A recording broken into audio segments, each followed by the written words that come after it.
वैसे ज़िले जहाँ जनजातीय या क्षेत्रीय भाषा की पढ़ाई नहीं होती है वहाँ कम से कम आप हिंदी भाषा को तो अवश्य जोड़िए। इस भ्रम में नहीं रहना चाहिए कि संख्या बल पर किसी नीति का निर्धारण होगा। मुझे पूरा विश्वास है कि माननीय मुख्यमंत्री जी जो धरातल की वास्तविक स्थिति है उसके आधार पर वो कोई सापेक्ष निर्णय लेंगे। ये कन्फ्यूज़न में नहीं हो कि 4 ने क्या कहा, 3 ने क्या कहा, 2 ने क्या कहा, कि भाषा को लेकर के क्या हुआ। बैठक हुई और सातों माननीय मंत्रीगण उपस्थित थे जो विस्तारित कमेटी के सदस्य बनाए गए हैं। सबों ने अपनी अपनी राय रखी है। इसमें कुछ ऐसे हमारे मंत्री भी थे जो उन्होंने कहा है कि जनजातीय भाषा शिक्षक पात्रता परीक्षा के लिए जनजातीय भाषा का अस्तित्व और महत्व बना रहना चाहिए। और कुछ ऐसे भी हमारे मंत्रीगण ऐसे भी हैं जिन्होंने ये सुझाव दिया कि मगही, अंगिका और भोजपुरी को शामिल किया जाए।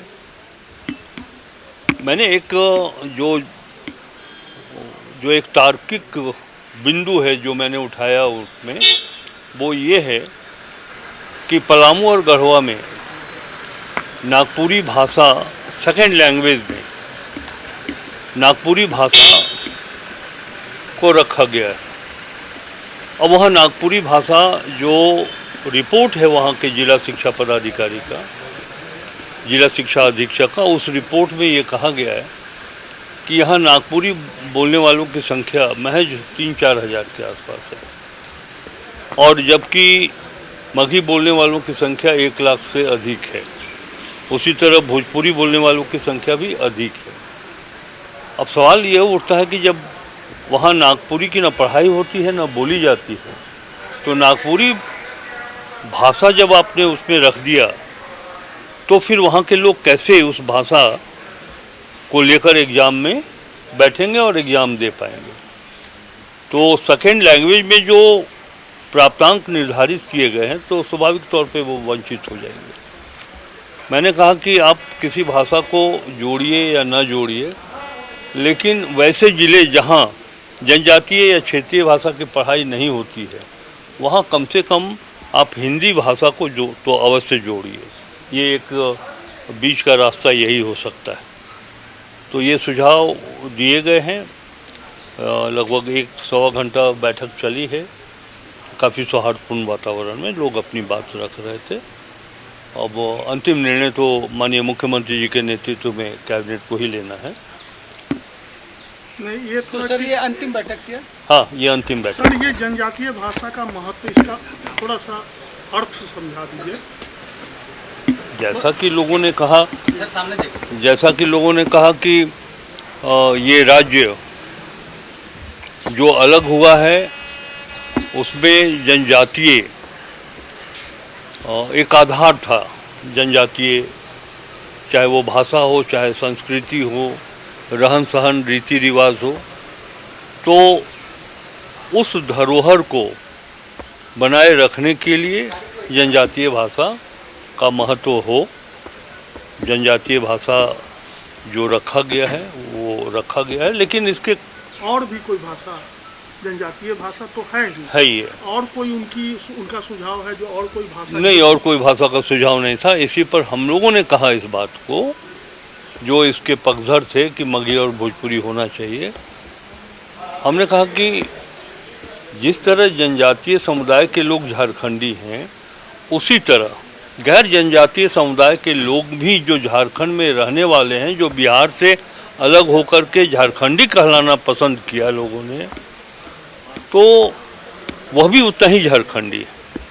इसीलिए ये फ़र्क करना कि जनजातीय और गैर जनजातीय झारखंडी नहीं है, ये अच्छी बात नहीं होगी।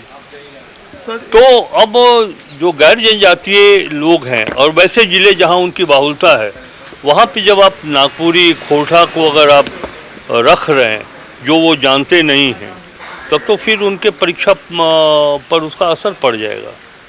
इसीलिए हमने कहा कि बीच का रास्ता है। अभी तक तो हिंदी देवनागरी में ही लोग लिखते हैं, तो आप हिंदी को सेकेंड लैंग्वेज में भी जोड़िए ताकि मगही को छोड़ दीजिए, मगही की पढ़ाई भी नहीं होती है, शिक्षक भी नहीं है। हालांकि वही स्थिति नागपुरी की भी है, नागपुरी की भी पढ़ाई पलामू गढ़वा में नहीं होती है, ना ही कोई शिक्षक है उस भाषा के। तो जब कोई आधार नहीं बनता है तो आप नागपुरी को कैसे रख दिया? चाहिए तो ये, जबकि आप कोई आधार नहीं बनता है तो नागपुरी को अगर आप रख सकते हैं तो भोजपुरी और मगही को भी रखिए। लेकिन इसमें भी अगर कोई आपत्ति हो रही हो तो इसका बेस्ट सॉल्यूशन यही होगा कि वहाँ के लोग हिंदी भाषा में परीक्षा दें, इसकी व्यवस्था आप कर लीजिए। सर एक सवाल से, पहले के 5 मंत्रियों के तो विचार हम लोग जान रहे हैं, ये जो नए 2 मंत्री हैं उनका क्या विचार? और वो भी उनका भी यही है कि मगही और भोजपुरी भाषा को शामिल नहीं किया जाए। हम सबों को या पूरे राज्यवासियों को इस भ्रम में नहीं रहना चाहिए कि संख्या बल पर किसी नीति का निर्धारण होगा। ग्राउंड रियलिटी क्या है? यदि कहीं कोई चूक हो गई है, जैसा कि मैंने कहा कि पलामू गढ़वा में नागपुरी पढ़ाई नहीं जाती है, तो और उस भाषा को लोग जानते नहीं हैं, तो उस भाषा को रखने का क्या औचित्य है? मुझे पूरा विश्वास है कि माननीय मुख्यमंत्री जी जो धरातल की वास्तविक स्थिति है उसके आधार पर वो कोई सापेक्ष निर्णय लेंगे। ये कन्फ्यूज़न में नहीं हो कि 4 ने क्या कहा, 3 ने क्या कहा, 2 ने क्या कहा। ये विषय नहीं, सबके जनप्रतिनिधि हैं, सबका अपना अपना क्षेत्र है, सबकी अपनी अपनी सोच है, विचार हैं। सभी लोगों ने इसके आधार पे अपने विचार को रखे। सर लास्ट सवाल, राज्यसभा पर जो आप बोलना चाह रहे थे, तो राज्यसभा की उम्मीदवारी कब तक आपको? देखिए, उम्मीदवारी कब तक हो ये फैसला तो प्रदेश और राष्ट्र नेतृत्व लेगा हेमंत सोरेन जी के साथ बैठ करके, उनके बीच ये बात होगी। और जब हेमंत सोरेन जी बैठेंगे, अगर टिकट देने की बात आ रही हो तो जाहिर सी बात है कि खड़गे साहब और आदरणीय राहुल जी और माननीय मुख्यमंत्री हेमंत सोरेन जी के आपस में बातें होंगी, तब ये निष्कर्ष निकलेगा। लेकिन राज्य के सभी कांग्रेस जनों की ये अपेक्षा है झामुमो से कि 1 सीट कांग्रेस को दिया जाए। अगर कांग्रेस को 1 सीट नहीं मिलती है कैसे हम मान लें? भरोसा है, विश्वास है, मिलेगा। अभी विश्वास है। जहां 27 वर्षों के सफर में 17,000 से भी अधिक छात्रों ने डॉक्टर एवं इंजीनियर बनकर भरे सफलता की ऊंची उड़ान, जहां साधारण छात्र भी झारखंड टॉपर्स बनकर बना रहे इतिहास। दूरदर्शी शिक्षाविद श्री विपिन सिंह के मार्गदर्शन में मेडिकल एवं इंजीनियरिंग के लाखों छात्रों के लिए आशा की किरण के रूप में गोल नेशंस लीडिंग इंस्टीट्यूट। प्रतियोगिता परीक्षा की तैयारी का एकमात्र संस्थान NIBM banking, SSC, railway, JPSC परीक्षा की करे तैयारी। जौहरी का भूमिका ये संस्था अदा कर रही है और हीरा चमक रहा है। पूरे NIBM परिवार को मैं तहे दिल से धन्यवाद देती हूँ कि उन्होंने अपने कुम्हार के रोल को बहुत अच्छी तरह से निभाया। मेरा सिलेक्शन IBPS CSA में बैंक ऑफ महाराष्ट्र में हुआ है। करंटली मेरा RRBPO में हुआ है। मेरा सिलेक्शन बैंक ऑफ इंडिया में एज ऑफिसर स्केल 1 हुआ है। मेरा सिलेक्शन इंडियन ओवरसीज बैंक में एज PO हुआ है। NIBM झारखंड का एकमात्र संस्थान।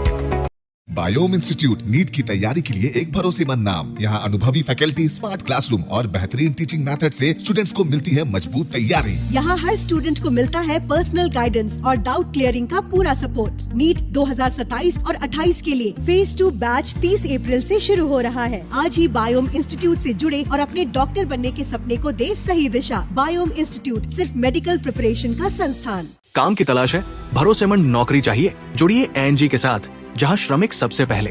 12 घंटे की ड्यूटी, हर दिन 3 समय का खाना, मुफ्त रहने की सुविधा, आपकी सुरक्षा के लिए इंश्योरेंस, ओवर टाइम का लाभ, PF सीधा क्लाइंट से, समय पर पूरा वेतन और जरूरत पड़ने पर एडवांस पे। ANG मैन पावर सॉल्यूशंस, सम्मान के साथ काम, भरोसे के साथ कमाई।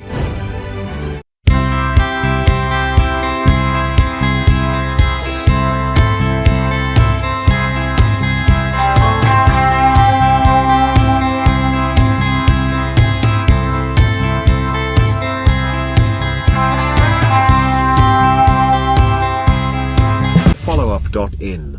Like, share, and subscribe. www.thefollowup.in